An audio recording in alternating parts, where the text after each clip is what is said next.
அந்த இடத்த கடக்க முயற்சி செய்யும் போது ட்ரெயின் வந்து அடின்னு அடிச்சு ஆல்மோஸ்ட் வந்து பறந்து போய் கிட்டத்தட்ட வந்துட்டு ஆன் த ஸ்பாட்ல வந்துட்டு ஒரு மாணவர் இறந்துருக்காரு.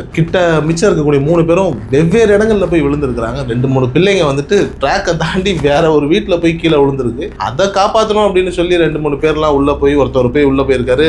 வயர் கீழே காலில் பட்டு அடிச்சு அவரை தூக்கி இருக்கு.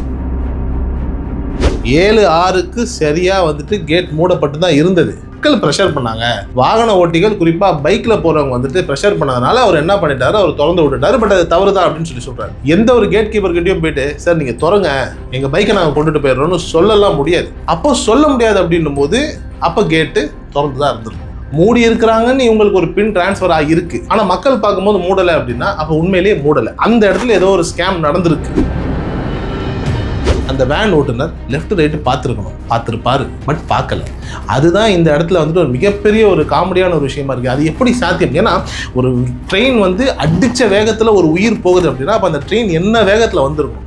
அந்த வேகத்தில் வரக்கூடிய ஒரு ட்ரெயினை ஒரு மனிதரால் கண்டுபிடிக்க முடியல அப்படின்னா அப்போ அங்கே ஏதோ ஒரு கோளாறு நடக்குது. இந்த ட்ரெயின் கிராஸ் பண்ணும்போது ஹார்ன் அடிக்கலை அப்படிங்கிறாங்க. அப்போ ஏன் ஹார்ன் அடிக்கலை, என்ன காரணம், ஹார்ன் அடிக்காதனுடைய நிலை என்ன? இதையெல்லாம் தாண்டி அந்த கேட் கீப்பர் அவரோட பேர் சொன்னாங்க, பங்கஜ் சர்மா. அந்த இடம் தான் கடலூர் செம்மங்குப்பத்தில் வந்துட்டு ஒரு ஸ்கூல் வேன் காலையில் ஒரு 7:10 போல் வந்துட்டு அந்த இடத்துல கிராஸ் பண்ணிக்கிட்டு இருக்குன்னும் போது கேட் கீப்பர் அதை சில பேர் மூடலை அப்படிங்கிறாங்க, சில பேர் கேட்டை மூடிட்டாருங்கிறாங்க, சில பேர் நைட்டு தூங்கிட்டாரு இல்லை சரக்கு அடிச்சுட்டு படுத்துட்டாருங்கிற மாதிரி ஏகப்பட்ட கதைகள் சொன்னாலும் ஆக மொத்தம் நடந்த விஷயம் என்ன அப்படின்னா, கடலூர் டு சிதம்பரம் ஒரு ட்ரெயின் கிராஸ் ஆகுது. கிராஸ் ஆகும்போது அந்த இடத்துல வந்துட்டு மக்கள் கிராஸ் ஆகக்கூடாது அப்படின்னு சொல்லி அந்த கேட்டை, ரயில்வே கேட்டை மூடி இருக்கணும்.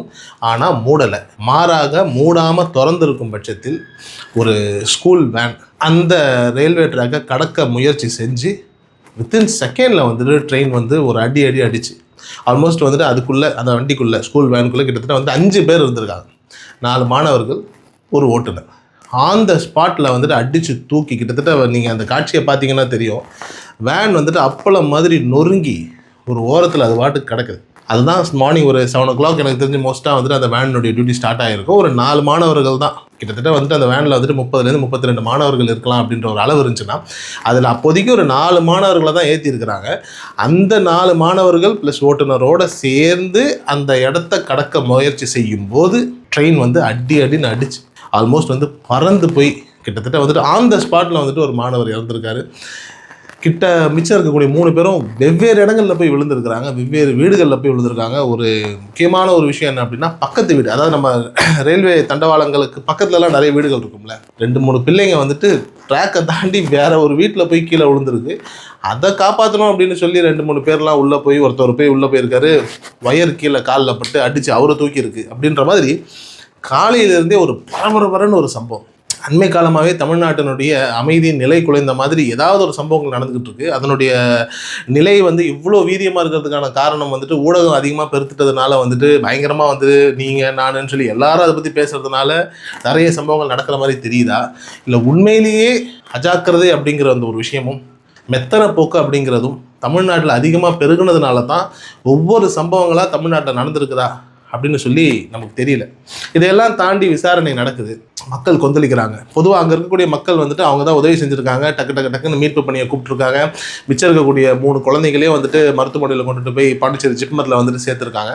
பட் அதுலேயும் சேர்த்ததில் 3 பேர் வந்துட்டு ஆல்மோஸ்ட் வந்துட்டு சீரியஸாக இருந்திருக்காங்க. அதில் ஒருத்தர் வந்துட்டு கிரிட்டிக்கல் ஸ்டேஜை தாண்டிட்டார், இன்னொருத்தவங்க கிரிட்டிக்கலாக இருக்காங்க.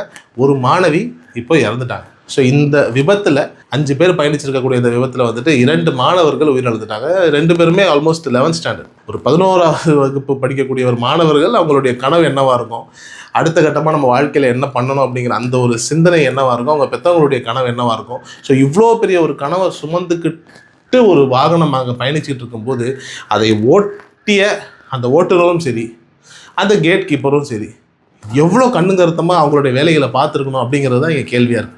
சரி, யார் மேலே தப்பு அப்படின்னு சொல்லி எல்லாருமே ஒரு விதமான அலசல் ஆளாளுக்கு ஒன்று பண்ணும்போது வந்துட்டு இல்லை வேன் ஓட்டுனது மேலே தான் தப்பு, அவர் ஏன் வந்துட்டு இந்த பக்கத்தில் கிராஸ் பண்ணார் அப்படின்ற மாதிரியான ஒரு கேள்வி. இன்னொரு விதத்தில் பார்த்தோம் அப்படின்னா கேட் கீப்பர் மேலே தான் தப்பு, அவர் எப்படி திறந்து வச்சுருக்கலாம் அப்படின்னு.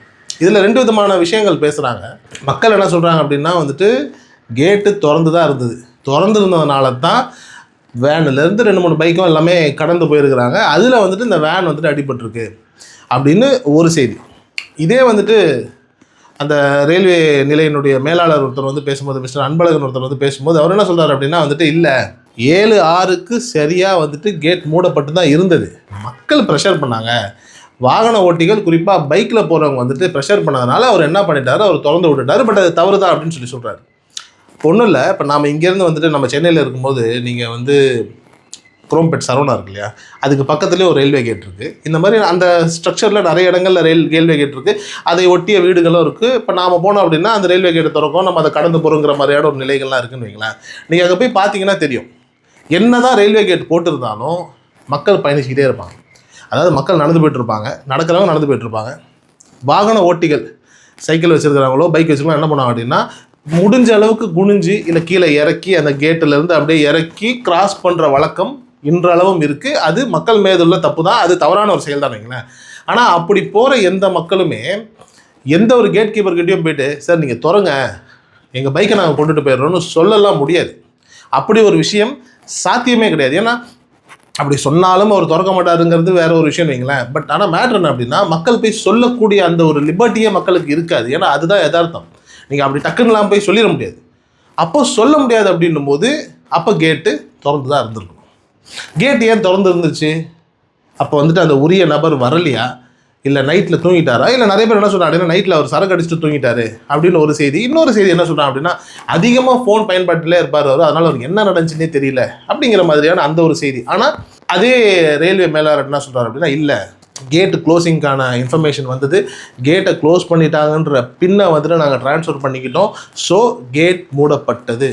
அது எந்த விதமான டவுட்டும் கிடையாது. பிகாஸ் நார்மலாகவே ஒரு ப்ரொசீஜர் என்னவாக இருக்குது அப்படின்னா வந்துட்டு கேட் மூடணும் அப்படிங்கிற அந்த சிக்னல் வந்த உடனே அந்த 2 இண்டிவிஜுவல்ஸ்குள்ளே கேட் கீப்பர் அந்த எஸ்எம்ஓன்னு நினைக்கிறேன், அவங்க 2 பேருக்குள்ளான ஒரு கோடு வேர்டு ஒன்று ட்ரான்ஸ்ஃபர் பண்ணிக்கிறாங்க. ஸோ ஃபார் எக்ஸாம்பிள் ஒரு 50ன்னு வச்சுக்கோங்களேன் ஒரு நம்பர், இந்த நம்பரை இவரும் அனுப்புறாரு அவரும் அனுப்புறாரு அப்படின்னும் போது கேட் மூடப்பட்டுருச்சு அப்படிங்கிற மாதிரியான ஒரு நிலைக்குள்ளே வராங்க.